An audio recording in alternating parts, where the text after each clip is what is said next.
मोठी धक्कादायक बातमी समोर येत आहे। महाराष्ट्रातील 242 परीक्षा केंद्रांची मान्यता रद्द करण्यात आलेली आहे। हा धक्कादायक निर्णय महाराष्ट्र राज्य शिक्षण महामंडळ बोर्डाकडून घेण्यात आलेला आहे। तशाच पद्धतीने पूर्ण महाराष्ट्रामध्ये ही धक्कादायक बातमी सध्या फिरत आहे। आता आपण बघणार आहोत की ते 242 परीक्षा केंद्र कोणते आहे आणि याचा विद्यार्थ्यांना काय परिणाम होणार आहे। तर सगळ्यात पहिल्यांदा या चॅनलला सबस्क्राइब करा आणि कमेंट मध्ये लिहायला विसरू नका तुमचा बोर्ड कोणता आहे आणि तुमच्या शाळेचं नाव काय आहे। नक्कीच ती शाळेचं परीक्षा केंद्र सुद्धा रद्द झालेलं आहे का हे आपण या व्हिडिओमध्ये बघणार आहोत। बघा, आपण सविस्तर पूर्णपणे बघणार आहोत। गेल्या 15 दिवसापूर्वीची ही बातमी आहे। अन्यथा मान्यता होणार रद्द, 10वी 12वीच्या परीक्षा आधी बोर्डाचा मोठा निर्णय। हा 15 दिवसापूर्वी बोर्डाने निर्णय घेतलेला होता की आम्ही काही अटी ठेवतोय आणि त्या अटींची पूर्तता जर शाळा महाविद्यालयानं केली नाही तर आम्ही त्या शाळा महाविद्यालयाचं परीक्षा केंद्र रद्द करू। आणि अगदी झालंही तसंच। 15 दिवसांचा कालावधी उलटलेला आहे आणि ते पूर्णपणे शाळा महाविद्यालयाचे परीक्षा केंद्र बंद झालेले आहेत आणि त्याचा मोठा धक्का विद्यार्थ्यांना भेटत आहे। आता बघा, तुम्ही म्हणताल सर त्याचा विद्यार्थ्यांना काय परिणाम होणार आहे, कारण विद्यार्थ्यांची जे स्वतःचे शाळा महाविद्यालय असतात याच्यामध्ये त्यांचा नंबर येत असतो, मात्र आता त्यांना दुसऱ्या शाळा महाविद्यालयामध्ये जाण्याची वेळ येऊ शकते। म्हणून हा महत्त्वाचा निर्णय आहे। त्याच्यासाठी तुमच्या शाळा महाविद्यालयातलं सेंटर बंद झालं आहे की चालू आहे याची खात्री करण्याकरता कमेंट करायला विसरू नका। मी त्या कमेंटचा रिप्लाय तुम्हाला करणार आहे। बघा, 15 दिवसापूर्वी महाराष्ट्र शासनाने एक पत्रक काढलं होतं आणि त्यांनी सांगितलं होतं की महाराष्ट्र राज्य माध्यमिक व उच्च माध्यमिक शिक्षण मंडळाने यंदाच्या 10वी व 12वीच्या लेखी परीक्षांचे वेळापत्रक जाहीर केलं होतं। 10 फेब्रुवारी पासून 12वी तर 20 फेब्रुवारी पासून 10वीची परीक्षा होणार होती आणि या सगळ्या गोष्टी सांगितलेल्या होत्या। त्यांनी सांगितलं होतं की सीसीटीव्ही कॅमेरा हा बंधनकारक असणार आहे आणि तो बोर्डासोबत लिंक असणं सुद्धा आवश्यक आहे।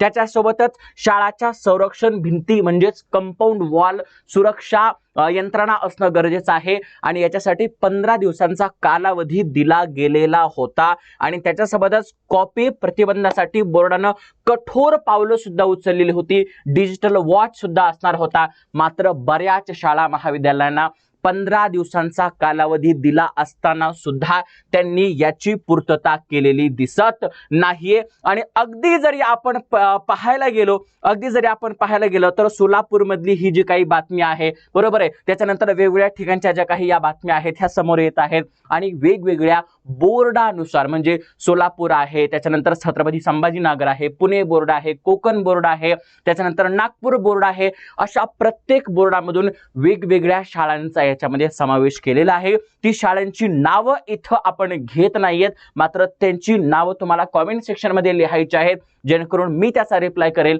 की त्या शाळेचं जे काही परीक्षा केंद्र आहे हे रद्द झालेलं आहे की नाही, किंवा तुम्ही सुद्धा तपासून पाहू शकता। त्याच्यासाठी तुम्हाला काय करायचं आहे, तुमच्या शाळेला संरक्षण भिंत आहे का, कंपाऊंड वॉल आहे का, तुमच्या शाळेमध्ये पूर्णपणे सीसीटीव्ही यंत्रणा आहे का याची खात्री करायची आहे। त्याच्यावरूनच तुम्हाला या गोष्टी समजू शकतात, कारण 2 महिने राहिलेले आहेत आणि 2 महिन्यामध्ये आपल्याला पूर्णपणे परीक्षेचा अभ्यास करायचा आहे।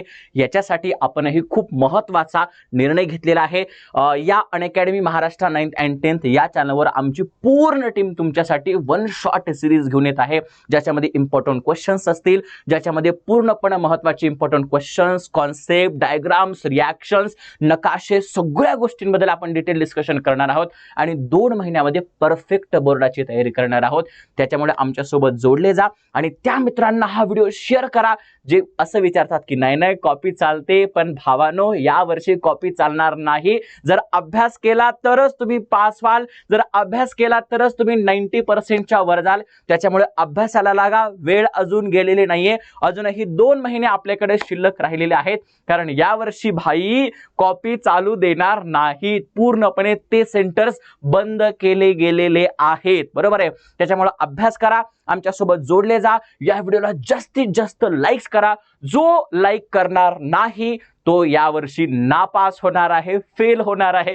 चला, मजाक करत आहे, बरोबर आहे, पण या व्हिडिओला लाईक करायचं आहे आणि कमेंट करायला विसरायचं नाही तुमच्या शाळेचं नाव, त्याच्यासोबत त्याच्या सबस्क्राईबचं बटन दाबायचं आहे ना ते दाबा आणि त्याच्यानंतर एक बेल आयकॉन आहे ते बेल आयकॉन दाबायला विसरू नका, कारण आम्ही वेगवेगळे असेच व्हिडिओज तुमच्यासाठी आणत राहू आणि तुम्हालाही ते तुमच्यापर्यंत पोहोचले पाहिजेत आणि तुमचीही एक महत्त्वाची जबाबदारी आहे या व्हिडिओना शेअर करणं. येस, चल तर भेटूयात पुढच्या व्हिडिओमध्ये. तोपर्यंत अभ्यास करत राहा मित्रांनो. जय महाराष्ट्र.